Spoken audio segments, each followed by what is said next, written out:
sitting down with head coach Todd DeSorbo, now national champion for the University of Virginia. Coach, you've been able to sit with this for a couple days.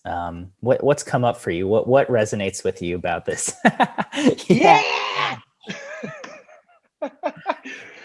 I don't know. I'm just relishing in it a little bit, I guess. I think that it's like, when I look at this year, it was, and going into the competition and being at the competition, it was, somewhat expected just because we were seeded to win.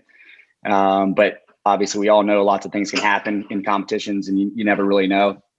But thinking back 4 years when I first got here, I'm just, still kind of in shock that we are where we are today. So it's been fun. It's exciting. Yeah. I mean, and like you said, you guys were seeded to win by quite a bit. And I think we talked even before that. And, you had said it's going to be really hard to beat our seed where we're scored to seed. And you did. You did. Yeah. Yeah. I mean, I know you're a numbers guy, and I know that, I was like, yeah, that makes sense. You guys are seated really highly in a lot of those events. How do you make sense of that?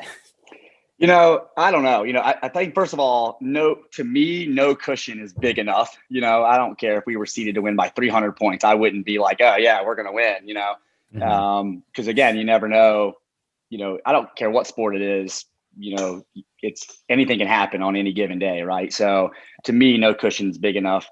And, I don't feel comfortable about it I probably didn't feel comfortable until even, after Friday's finals and even Saturday morning after prelims. I'm like, okay, finally, you can relax a little bit. But yeah, and I told the women Sunday before the meet, I was like, I literally said, you are not going to outscore your seed. You're not. And I was trying to just let them know, like, it's okay. You don't have to win every relay to win this meet. You don't have to win every individual event. You don't have to win any relays to win the meet, So, and the funny thing is when I said that to the girls, they all kind of looked at me like, no, we're going to outscore our seed. And so I think they took it as a little bit of a challenge. So, I'm really impressed that they were able to do that, just because we did have so many high seeds with, all of our relays seeded first, and a lot of individuals seeded first, and that's just a lot of pressure too, to be seeded that high. And, because I think no matter where you're seated, NCAAs is a competition that is, as everybody is well aware, is hard. It's hard to hold your seed. It's hard to beat your seed times. It's just, if you look at the history, and you're right, I'm a numbers guy. If you look at the history, traditionally at NCAAs, majority of people are adding time. So, but I think our team has done a good job. We've been here 4 years, but we've only had 3 NCAAs, obviously, but our women and men have done a good job of at least holding, if not going faster. So, I think our team had confidence in that and their ability to go there and be a little bit better. So, but I'm impressed. I'm really impressed. I personally didn't think we would outscore our seed because we were seeded so high. So I'm really impressed by them. Yeah. And I was with you in that boat. Like I certainly thought you guys were going to win, but you guys were seated, first in a lot of events, all 5 relays and a lot of individuals. And it's like, yeah, that would be hard, but lo and behold. Yeah. And obviously your swimmers had a lot of great swims.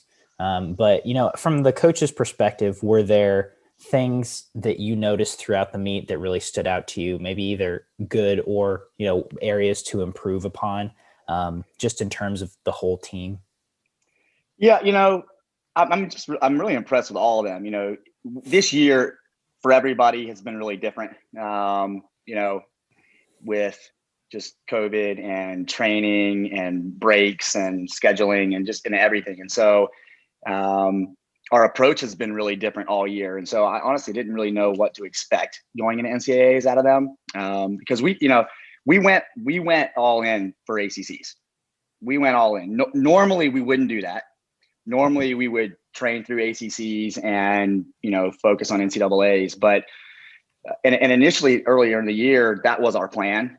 But honestly, as we got closer to, January, I started feeling like ACCs was going to happen, but I wasn't as confident that NCAAs was going to happen.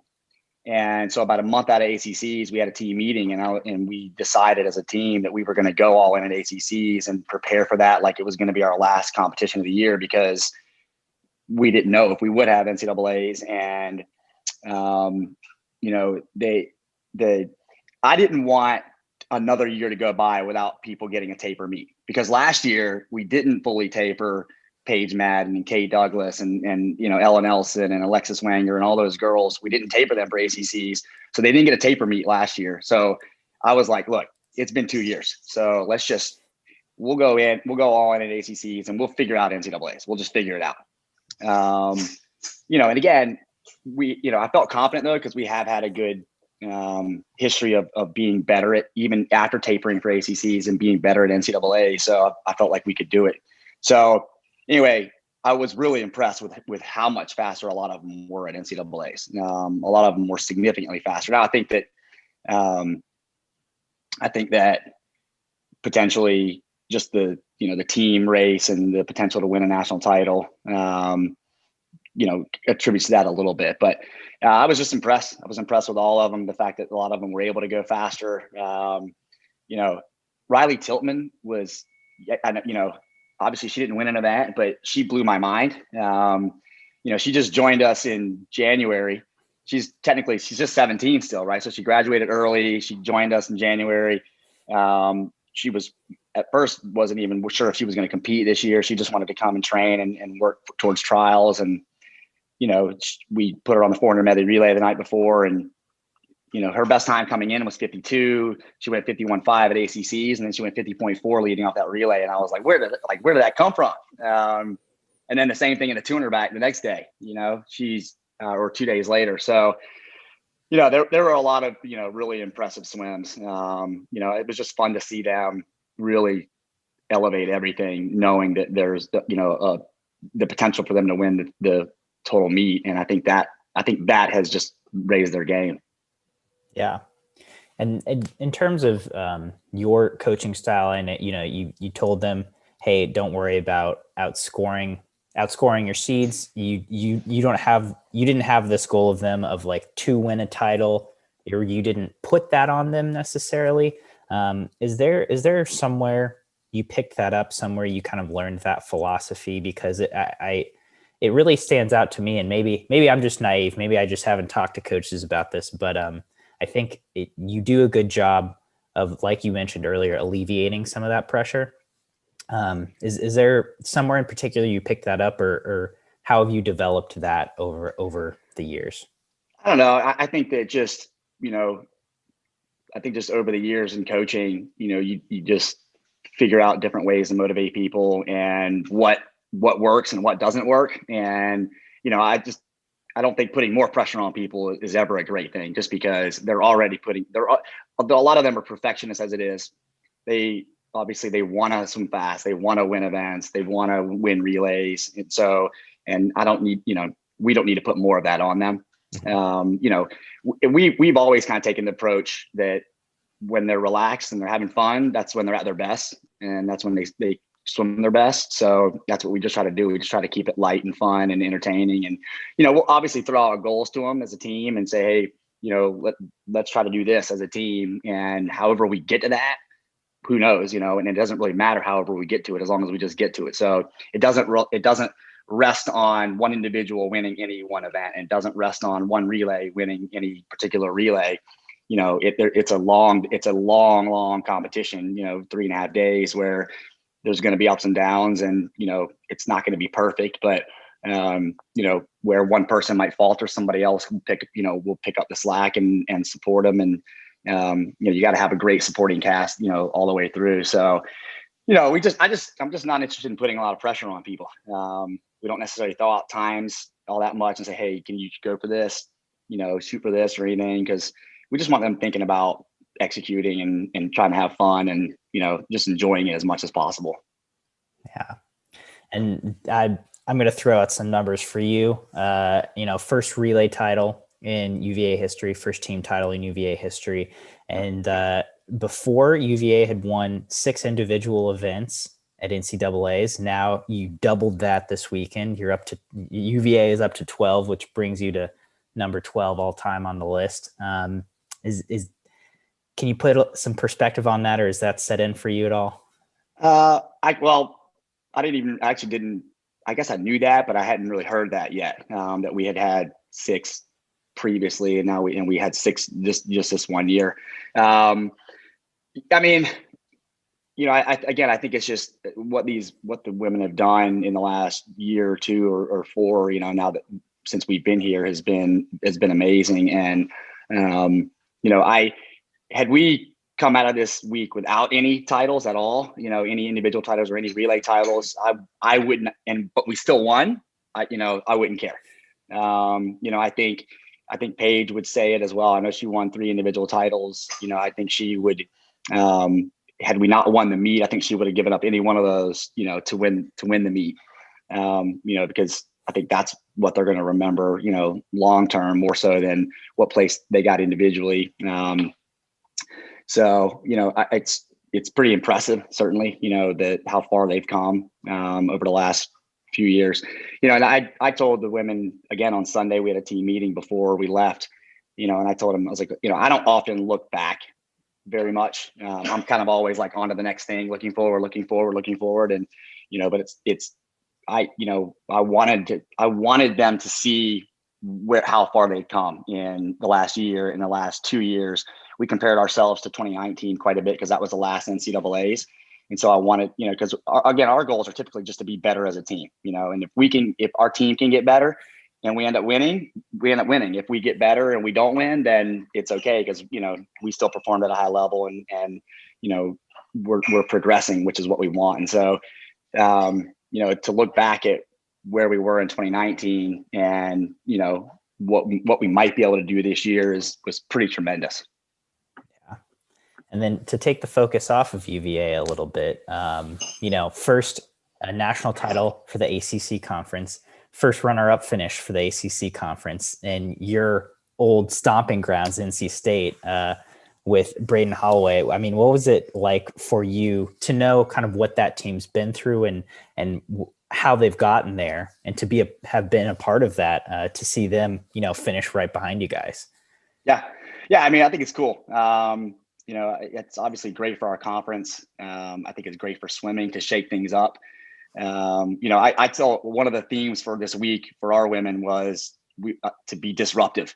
We wanted to be disruptive to the swimming world. I shared with the girls too, that over the last 10 years, only 3 teams have won the NCAA championship.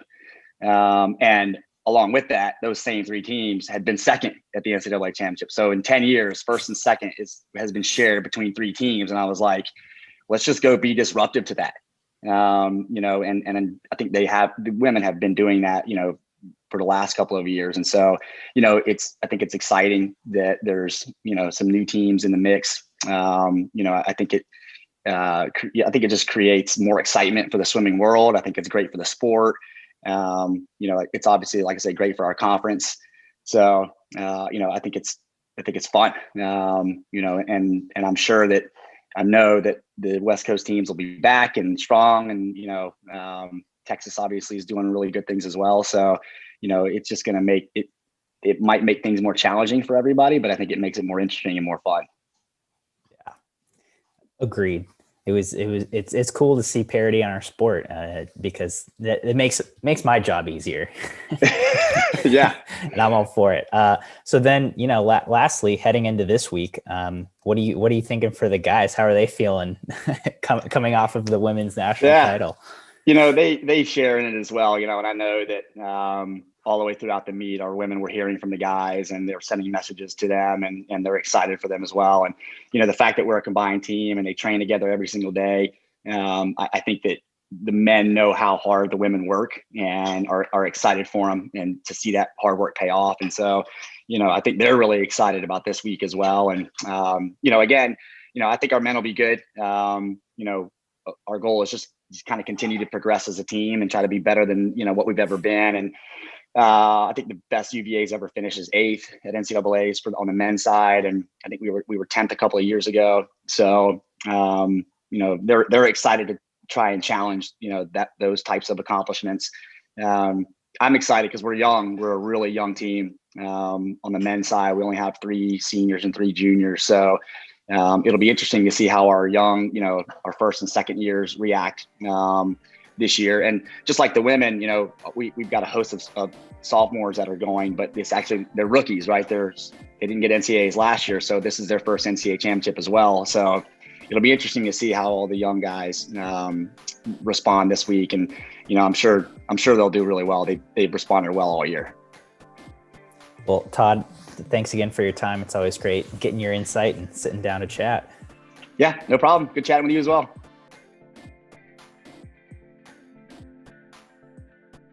You've been listening to the SwimSwam podcast. Stay tuned for new episodes every week. You can take SwimSwam podcast on the go by subscribing on your favorite podcast platform. Look for links in the description below, and be sure to subscribe to our YouTube channel for more videos as well.